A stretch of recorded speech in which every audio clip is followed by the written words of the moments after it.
Assalamualaikum warahmatullahi wabarakatuh. Saya Insani Khairati Uma SM, peserta pelatihan dasar CPNS tahun 2022 dari lingkungan pemerintah Kabupaten Solo. Pada video kali ini, saya akan memaparkan mengenai literasi digital dan pilar-pilar literasi digital, serta implementasinya di tengah instansi pemerintahan dan masyarakat. Selamat menyaksikan.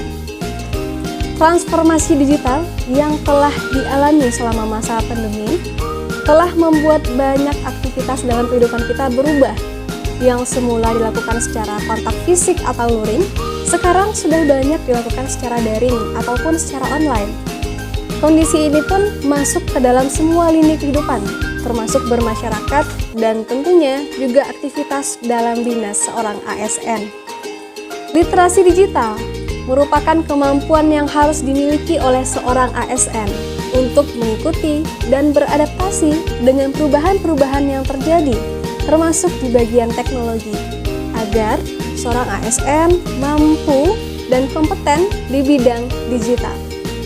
Di Indonesia, percepatan transformasi digital sangat didukung penuh oleh pemerintah. Buktinya, salah satunya tertuang dalam Visi Presiden Republik Indonesia tahun 2019 sampai 2024, yaitu tentang pengembangan sumber daya manusia yang unggul dan berdaya saing. Berdasarkan arahan Presiden pada poin pengembangan sumber daya manusia yang unggul dan menguasai teknologi, literasi digital berfungsi untuk meningkatkan kemampuan kognitif sumber daya manusia di Indonesia, agar keterampilan kita tidak hanya sebatas mengoperasikan gawai, namun juga cakap dan bertanggung jawab dengan apa-apa yang telah kita lakukan di sosial media. Dalam mengoperasikan media digital, kemampuan sumber daya manusia yang diharapkan ada 4. Yang pertama, yaitu digital ethics. Yang kedua, digital safety. Yang ketiga, digital culture. Dan yang keempat, digital skills.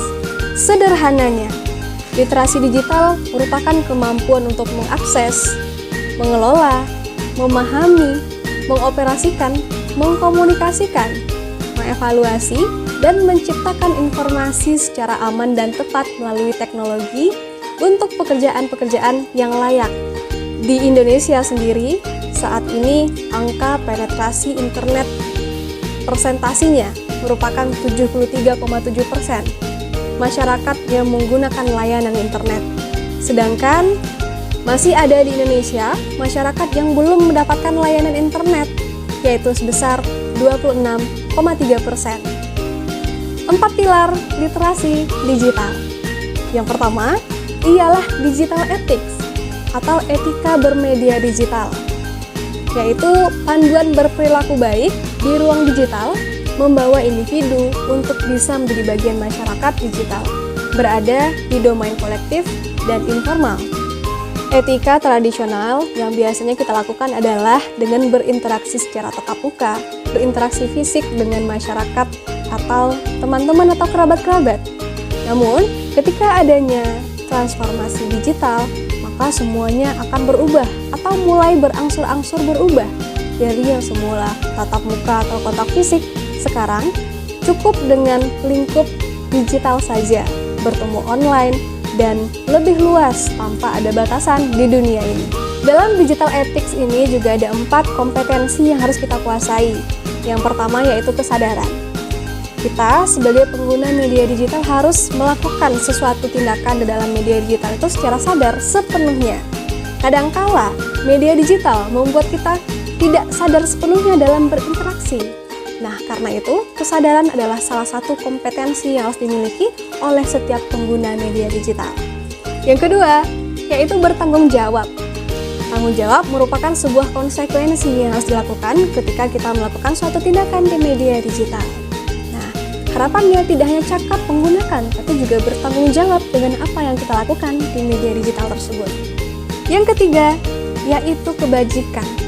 Kita usahakan apa-apa yang kita lakukan di media digital kita, di gawai kita, merupakan suatu kebaikan yang membawa manfaat bagi banyak orang, bukan membawa mudarat bagi kita dan bagi orang lain.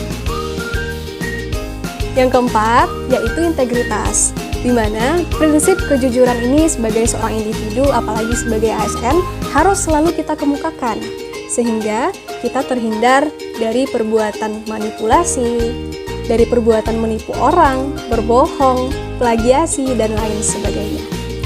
Dalam sebuah gadget, itu banyak tersimpan sisi-sisi positif, juga banyak tersimpan sisi-sisi negatif. Tergantung kita sebagai pengguna, bagaimana menggunakan gawai tersebut. Nah, kita harus waspada dengan konten-konten negatif yang ada di media digital. Hal ini juga diatur dalam Undang-Undang ITE, yaitu Undang-Undang Nomor 11 Tahun 2008 dan telah diubah menjadi Undang-Undang Nomor 19 Tahun 2016. Konten negatif dalam media digital bisa berupa yang pertama hoax. Hoax adalah berita bohong yang disebarkan melalui media sosial. Nah, kita sebagai pengguna harus berhati-hati, jangan sampai termakan oleh hoax. Makanya, ada pepatah yang mengatakan kita harus saring sebelum sharing. Lalu, yang kedua adalah cyberbullying. Kita melakukan pembulian atau perundungan kepada seseorang melalui media sosial. Dan yang ketiga, ada hate speech atau ujaran kebencian. Dengan kita memberikan komentar-komentar negatif ataupun membeberkan suatu aib orang merupakan termasuk ujaran kebencian atau hate speech yang merupakan tindakan tidak baik dalam bermedia digital. Yang kedua, pilar dari literasi digital ini adalah budaya bermedia digital atau yang kita kenal dengan digital culture.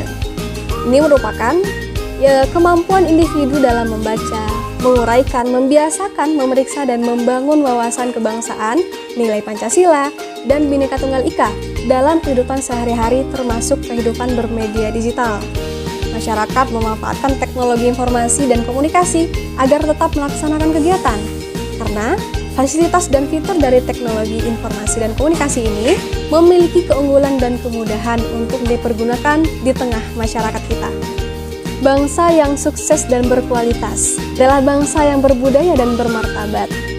Sejatinya, ketika dunia bertransformasi menuju budaya digital, maka budaya baru yang terbentuk harus dapat menciptakan manusia yang bermartabat, berkarakter, dan warga digital yang memiliki nilai-nilai kebangsaan untuk memperkuat bangsa dan negaranya. Pada dasarnya, Indonesia memiliki modal kearifan lokal yang luar biasa. Kearifan lokal inilah yang perlu diintegrasikan ke dalam budaya digital sehingga kita memperkaya budaya Indonesia. Tidak kalah penting adalah bagaimana kita menyentuh kelompok-kelompok minoritas supaya tidak tertinggal. Yang ketiga, pilar digital, yaitu aman bermedia digital atau digital safety, yaitu kemampuan individu dalam mengenali, mempolakan, menerapkan, menganalisis, menimbang, dan meningkatkan kesadaran keamanan digital dalam kehidupannya sehari-hari. Ada 5 indikator dalam aman bermedia digital. Yang pertama yaitu pengamanan perangkat digital. Yang kedua, pengamanan identitas digital. Yang ketiga, mewaspadai penipuan. Yang keempat, memahami rekam jejak digital. Dan yang kelima, memahami keamanan digital bagi anak-anak. Dalam keamanan bermedia digital ini yang perlu kita perhatikan lebih yaitu keamanan dari perangkat gawai kita atau gadget kita. Bagaimana mungkin kunci dari gadget kita atau password sosial media atau identitas diri kita pribadi jangan sampai kebocoran dan jangan sampai disalahgunakan oleh pihak-pihak yang tidak bertanggung jawab. Maka dari itu, keamanan identitas kita, keamanan akun-akun kita, dan keamanan kita dalam bersosial media menjadi tanggung jawab kita sendiri. Poin terakhir dari pilar literasi digital yaitu cakap bermedia digital atau disebut dengan digital skills. Indonesia ternyata menempati peringkat 114, yaitu nomor 2 terendah setelah India. Data tersebut menunjukkan masih terdapat ruang pengembangan untuk meningkatkan literasi digital kita. Salah satunya adalah kecakapan digital sebagai salah satu area kompetensi literasi bagi setiap individu di era digital di Indonesia.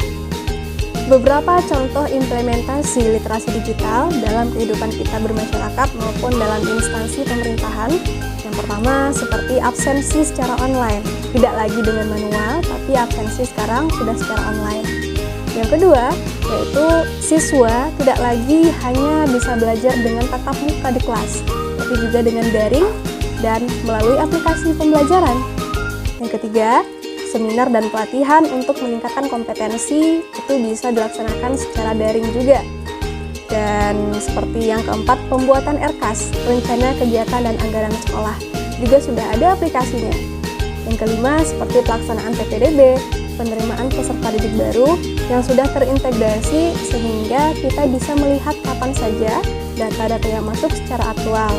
Dan yang keenam, yaitu pelaporan aset, sarana dan prasarana juga sudah menggunakan aplikasi online. Digitalisasi dan media digital sudah sangat menguasai dan menggurita dalam kehidupan kita sehari-hari, baik dalam mengelola instansi, mengelola usaha, maupun di tengah masyarakat.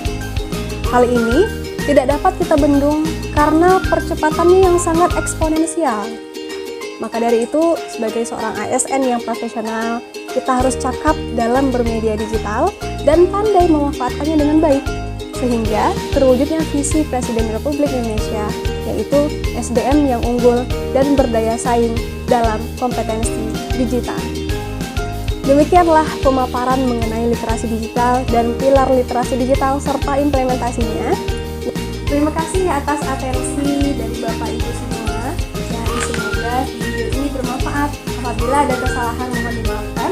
Assalamualaikum warahmatullahi wabarakatuh.